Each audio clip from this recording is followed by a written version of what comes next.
Константин Игнатов выступает по вечерам на пересечении Баумана и Астрономической больше 6 лет. Новые правила, говорит, негативно сыграют на его концертной деятельности. Утром или днем, если захочу зарегистрироваться, я могу, в принципе, свое место не найти, потому что он будет занят уже на несколько дней вперед.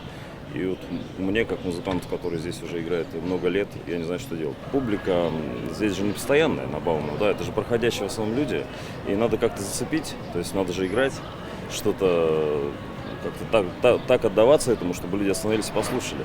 Да, а если я буду думать о времени, о том, что вот мне осталось буквально там полчаса, и мне надо уже уходить, но о каком здесь творчестве может идти речь? Дело в том, что исполком Казани вводит регламент для уличных артистов. Музыканты, художники, аниматоры теперь должны будут регистрироваться в специальном приложении. Через него бронировать место и время своего выступления. Оно будет только в разрешенных для этого местах и длится не больше 2 часов. За эти 2 часа невозможно заработать денег на этом, ведь уличные музыканты в большинстве своем все-таки этим себе на хлеб, на жизнь зарабатывают. Мы уже много лет здесь работаем, и все устраивает, мы друг другу не мешаем. Мне как художнику мало, мне надо минимум 8 часов, чтобы работать. Мэрия уверяет, творческой жизни на Баумана такой порядок только поможет. С уличными артистами и общественностью исполком встречался в январе. Тогда было немало жалоб от постояльцев отелей и жильцов близлежащих домов. Чаще всего не устраивают ростовые куклы и аниматоры с животными. Новые правила коснутся и их. В мэрии предлагают заменить зебр и жирафов на животных символов Казани. Для того, чтобы систематизировать эту работу, мы определили часть улицы Баумана, где они бы могли бы эти услуги оказывать. Вот эти правила, они действуют для всех.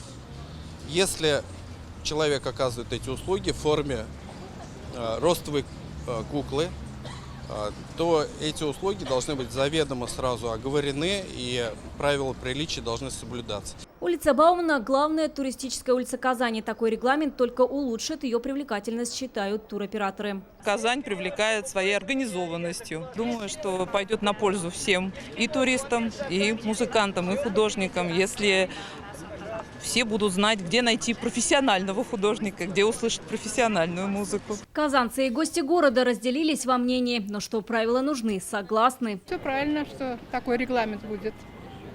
Везде должен быть порядок, я так считаю, а не безалаберный, кто где хочу, когда хочу. Абсолютно ненужная процедура, потому что на то это и уличные музыканты, что они абсолютно рандомно появляются на улице, случайно, и играют для людей. Я из Москвы, у нас введены эти точки, и мне нравится, что именно в определенных местах они выступают. В Москве такая практика уже больше 4 лет. Уличные артисты заполняют заявку для выступлений. Оно должно длиться не больше 3 часов. Ограниченное количество участников и использование звукоусилительной техники. Правила жестче в Европе. К примеру, в Испании нужно вступать в специальную ассоциацию. Выступать в определенные дни, контролирует и репертуар. На сегодняшний день определены уже 35 мест, они как в центре города, так и в парках и скверах Казани. Конечно же, это улица Баумана, Петербургская, Советская площадь, парк имени Горького, парк имени Петрова, сквер Шишмяле и другие. Планируется, что в будущем все эти площадки еще и оборудуют всем необходимым. Регламент не будет контролировать жанр и стиль исполнения. Главные требования – соблюдение этических норм. Сейчас исполком собирает все пожелания. После корректировки регламент представят общественности. Вероника Гайнудинова, Александр Лобанов, Игорь Романов, ТНВ, Казань. Закажи рекламу на ТНВ. Телефон в Казани 5 705 100.